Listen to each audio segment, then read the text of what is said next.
Poco se habla de ella, pero sin su valentía, la historia de Moisés podría haberse interrumpido antes de siquiera comenzar.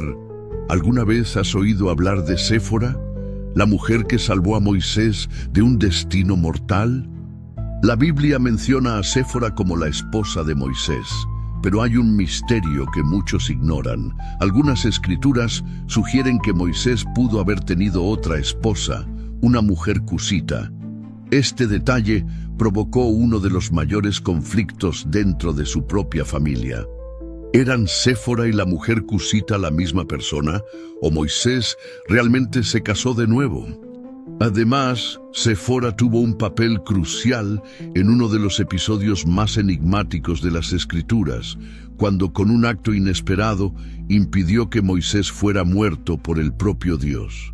Pero, ¿por qué desaparece de la historia después de un tiempo? ¿Y cuál es el significado de su trayectoria para nuestra fe hoy? Quédate conmigo hasta el final, porque este video revelará hechos sorprendentes sobre esta mujer casi olvidada en la Biblia. Para comprender la importancia de Séfora, primero debemos conocer al pueblo al que pertenecía, los madianitas.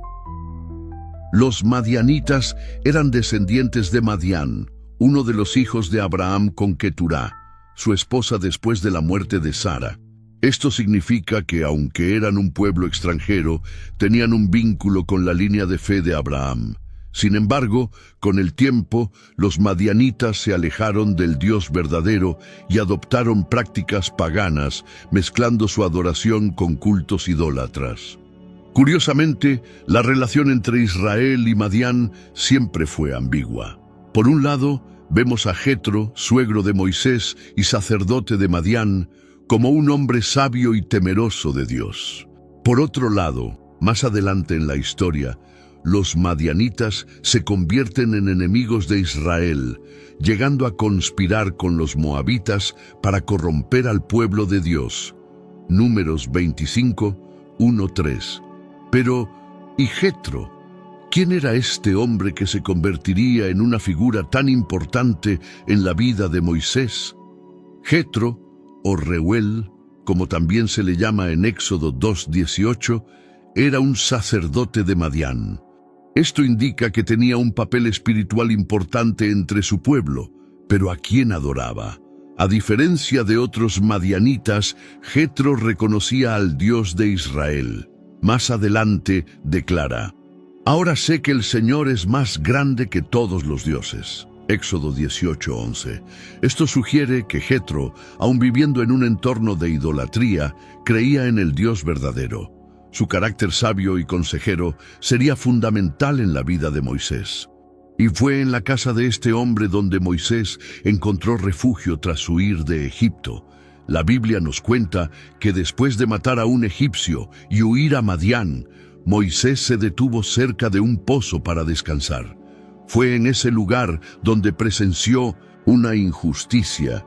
Un grupo de 7 mujeres intentaba sacar agua para el rebaño de su padre, Jetro, cuando unos pastores locales comenzaron a molestarlas. Éxodo 2:16-17.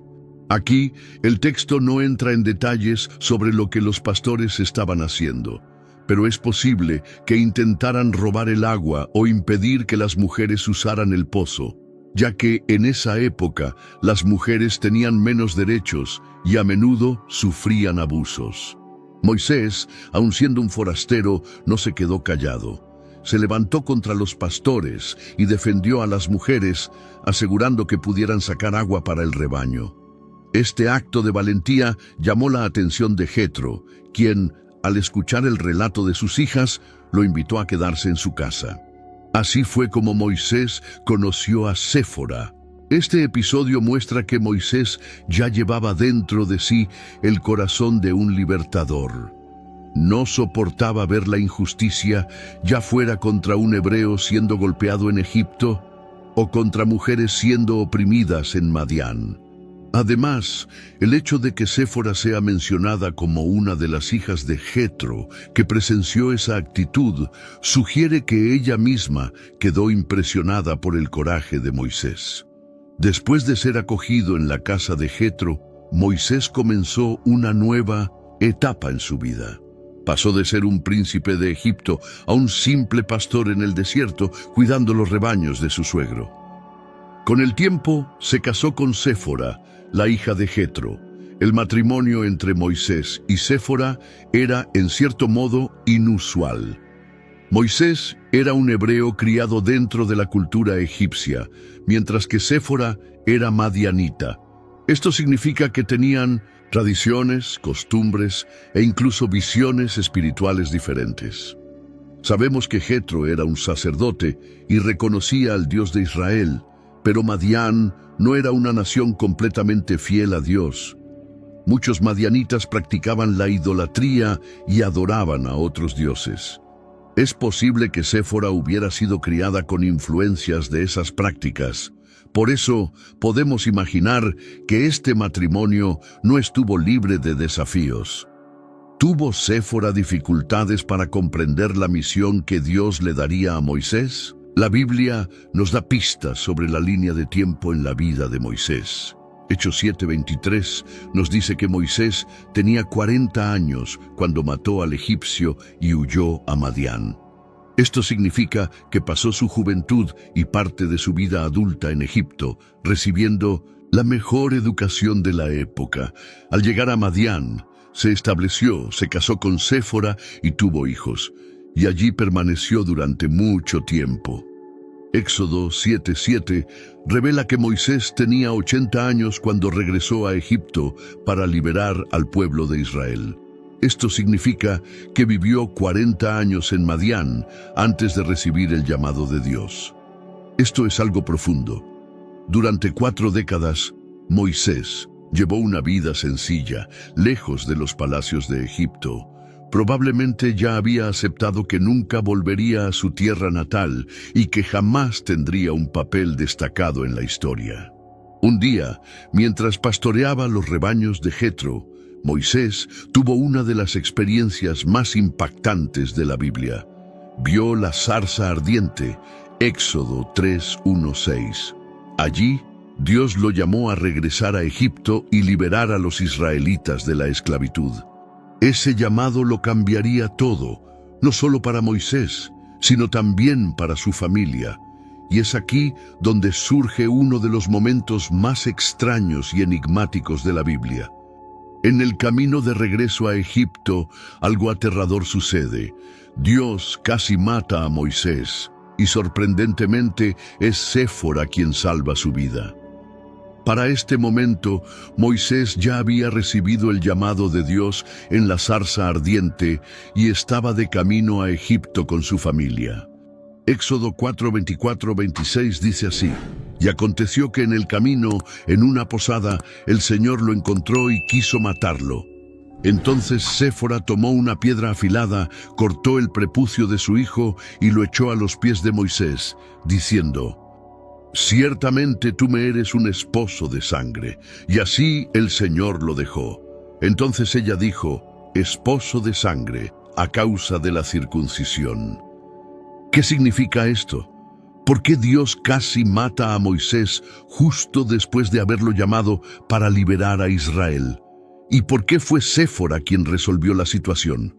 Para entender este episodio, debemos recordar un detalle importante. Dios había ordenado que todo descendiente de Abraham fuera circuncidado al 8º día de vida. Génesis 17:10-14. Esta era la señal del pacto entre Dios y su pueblo. Aparentemente Moisés no había circuncidado a uno de sus hijos. Esto era una falta grave, pues estaba a punto de convertirse en el líder de Israel, pero no había obedecido uno de los mandamientos fundamentales de la alianza. Por ello, Dios lo confrontó de manera severa. Aquí hay un detalle interesante. Fue Séfora, y no Moisés, quien realizó la circuncisión. Esto puede indicar que ella, como madianita, no comprendía completamente la importancia de este rito y quizás se había opuesto a la circuncisión de su hijo. Algunas tradiciones sugieren que Séfora pudo haber influenciado a Moisés para no realizar el procedimiento. Pero ante el riesgo de perder a su esposo, actuó rápidamente, tomó una piedra afilada y circuncidó a su hijo. Luego arrojó el prepucio a los pies de Moisés y dijo: «Esposo de sangre», una frase que parece expresar enojo o frustración. Este episodio nos muestra que incluso Moisés, el gran líder de Israel, tuvo momentos de debilidad espiritual. Estaba a punto de liberar al pueblo, pero aún no había alineado completamente su hogar con los mandamientos de Dios. Después del episodio de la circuncisión, la Biblia apenas menciona a Séfora. Esto plantea una gran incógnita. ¿Qué pasó con ella?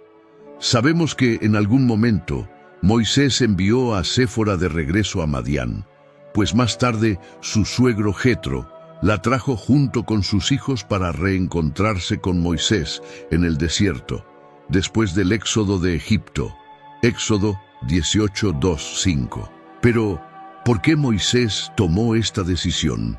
Algunas interpretaciones tradicionales y análisis de estudiosos bíblicos ofrecen diferentes hipótesis para esta separación temporal. 1. Protección contra los peligros en Egipto. Una explicación aceptada por muchos estudiosos es que Moisés envió a su familia de regreso a Madián para protegerlos. La misión de confrontar al faraón y liberar a Israel implicaba grandes riesgos: persecuciones, revueltas, plagas y guerra. Moisés pudo haber decidido que Séfora y sus hijos estarían más seguros lejos del conflicto. Desde una perspectiva estratégica, esto tenía sentido, ya que garantizaba la seguridad de su familia mientras él cumplía su llamado. 2. Resistencia de Séfora al llamado de Moisés. Otra teoría apunta a un posible distanciamiento espiritual entre Séfora y Moisés. El episodio de la circuncisión ya había demostrado que ella no entendía o no aceptaba completamente los rituales y mandamientos de Dios. Algunos estudiosos sugieren que, por ser madianita, Séfora podría haber tenido dificultades para integrarse al pueblo hebreo y a la misión de Moisés.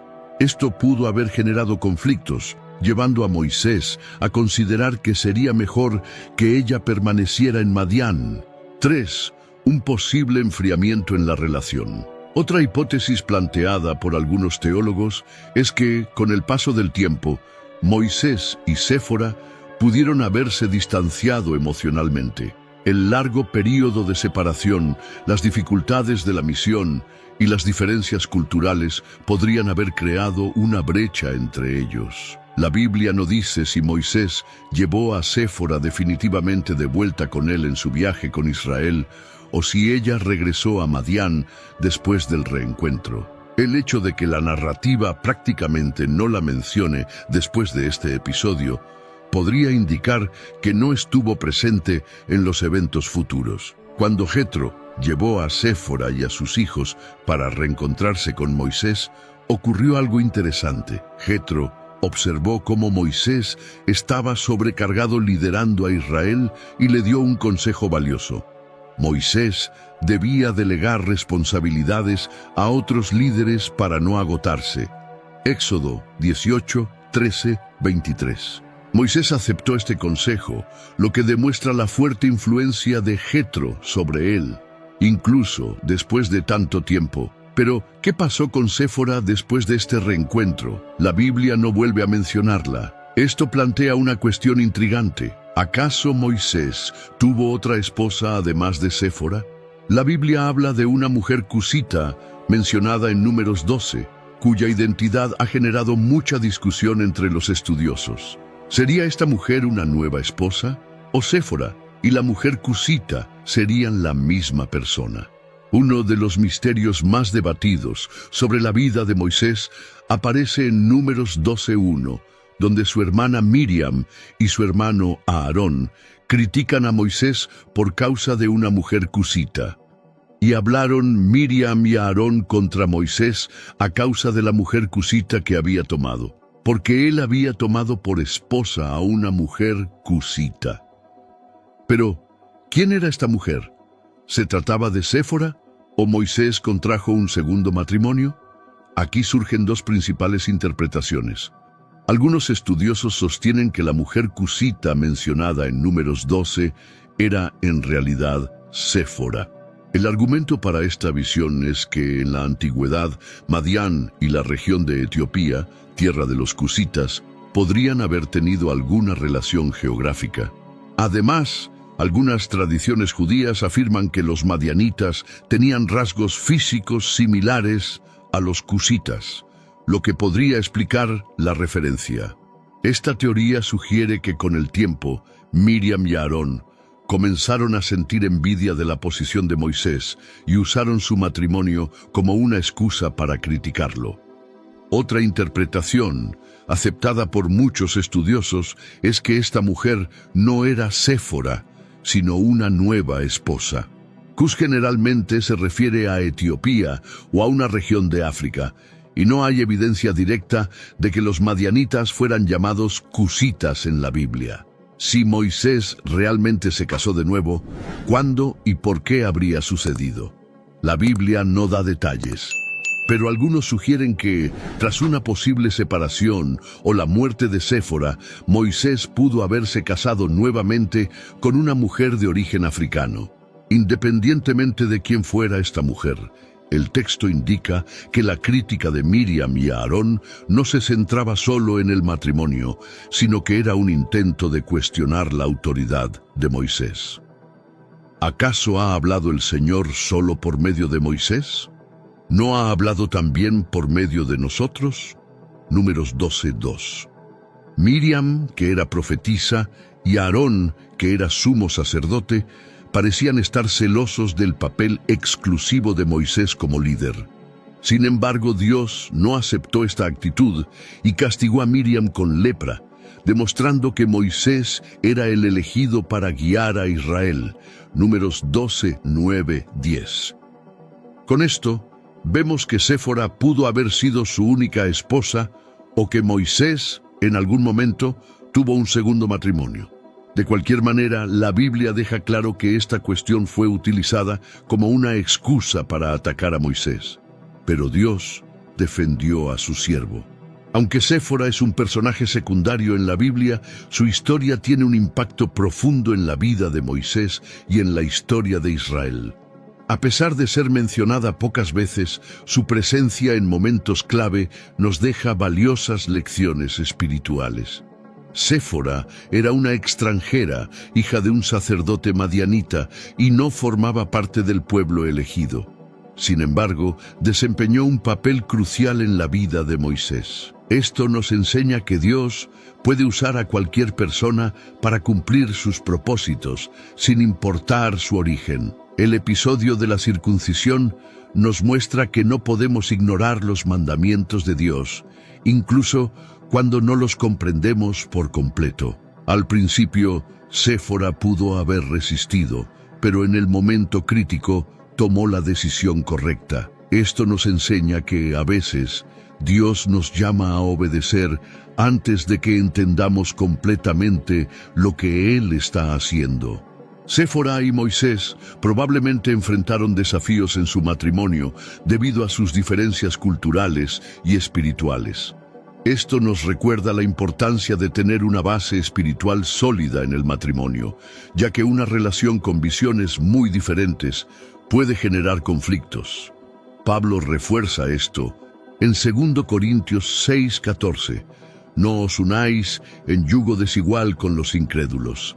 Aunque Séfora no era pagana, no compartía completamente la misma visión espiritual que Moisés. La historia de la mujer cusita y el conflicto con Miriam muestran cómo la envidia y la crítica pueden traer consecuencias serias. Dios no toleró la murmuración contra Moisés, porque sabía que él era su elegido. Esto nos enseña que, en lugar de compararnos con los demás, debemos enfocarnos en el llamado que Dios tiene para nuestras propias vidas. Séfora estuvo al lado de Moisés al comienzo de su misión, pero luego desaparece de la narrativa. No sabemos si continuó con Moisés o si regresó a Madián, pero su ausencia nos recuerda que no todos están destinados a caminar con nosotros hasta el final de nuestra jornada. A veces Dios permite que ciertas personas entren en nuestras vidas solo por un tiempo, cumpliendo un propósito específico. La historia de Séfora puede parecer pequeña, pero sus lecciones son inmensas. Su vida nos enseña sobre la importancia de la obediencia, los desafíos de la fe, los peligros de la envidia y el llamado divino que puede transformar a cualquier persona. Ahora, quiero saber tu opinión. ¿Crees que Séfora fue una mujer subestimada en la Biblia? ¿O su historia ocurrió exactamente como Dios la planeó? Déjame tu comentario. Si este video fue relevante para tu vida, dale like, compártelo con amigos y familiares y suscríbete al canal para más contenido como este. Nos vemos en el próximo video. Dios te bendiga.